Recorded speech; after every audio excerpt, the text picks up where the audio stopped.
Welcome to our channel. Selamat pagi, Bapak Ibu, Saudara, Saudari, para pencinta dan sahabat Riak Sabda.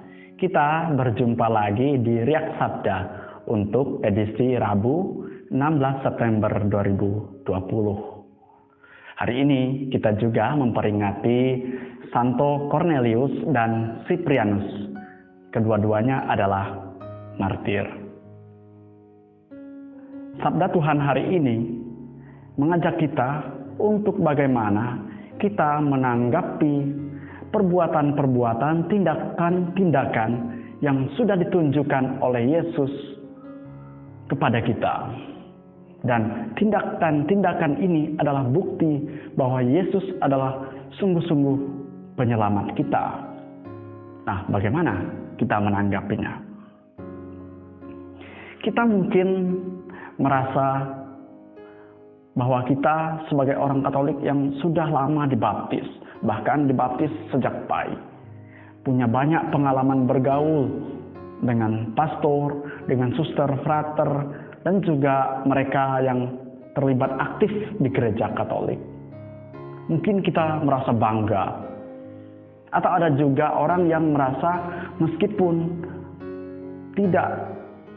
belum lama dibaptis, tapi merasa bahwa dirinya punya peran yang besar dalam gereja,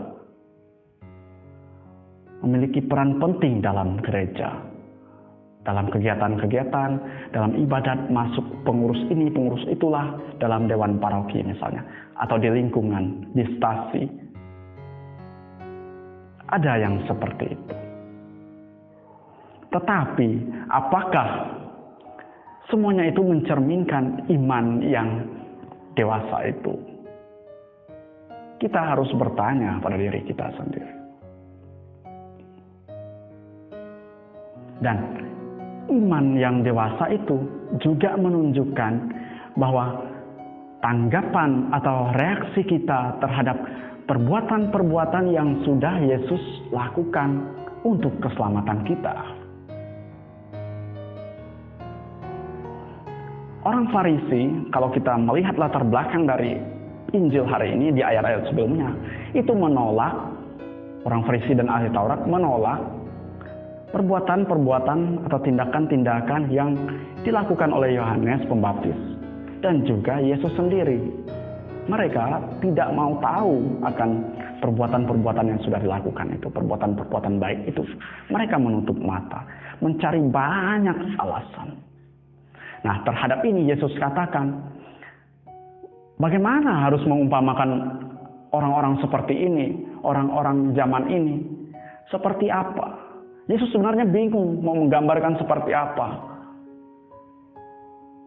Dan jangan-jangan Yesus juga bingung mau menggambarkan kita yang sekarang ini seperti apa. Ada yang merasa punya peran penting lah dalam gereja, sudah lama dibaptis dan merasa diri paling hebat, misalnya dari orang-orang yang baru dibaptis, ingin menonjolkan diri mungkin.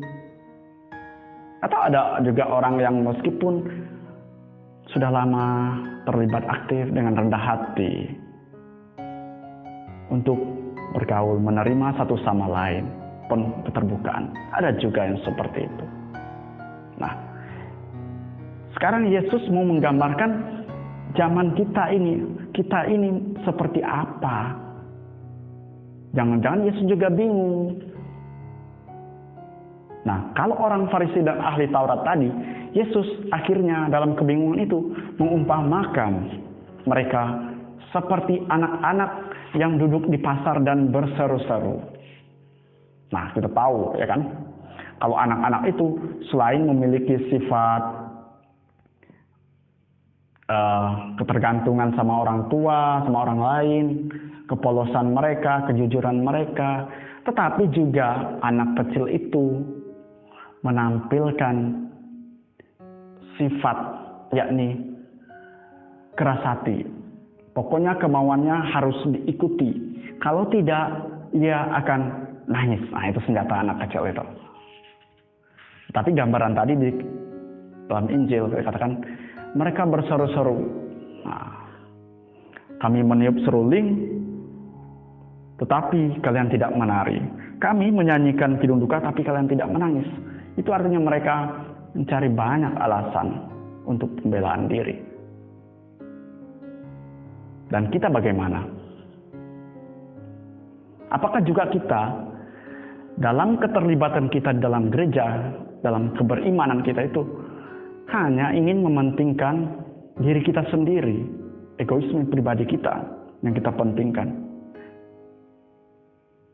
dengan merasa bahwa diri kita adalah orang Katolik yang paling hebat, yang sudah lama terlibat aktif ini itulah, kegiatan ini itulah,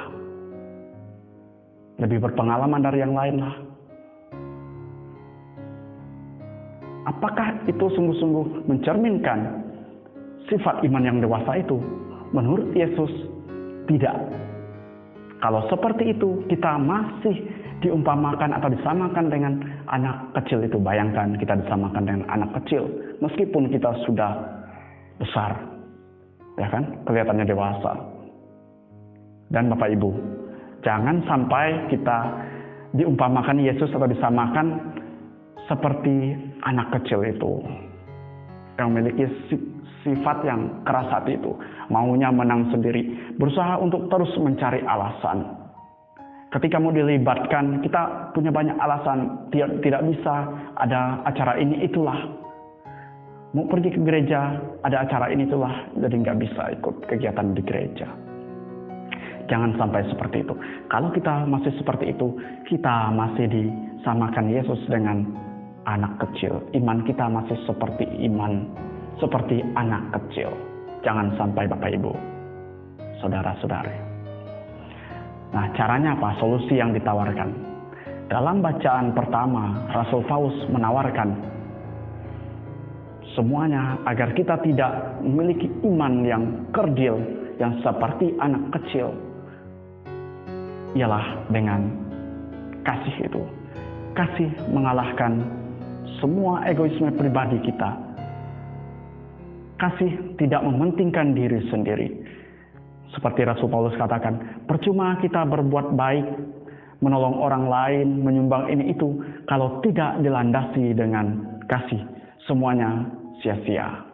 Oleh karena itu, agar kita bertumbuh dalam iman yang dewasa, tidak dianggap seperti anak kecil, maka mari kita mempraktekkan Yesus yang adalah kasih dengan perbuatan-perbuatan nyata kita, dengan tidak hanya mementingkan diri sendiri dalam kehidupan kita bermasyarakat, juga beriman.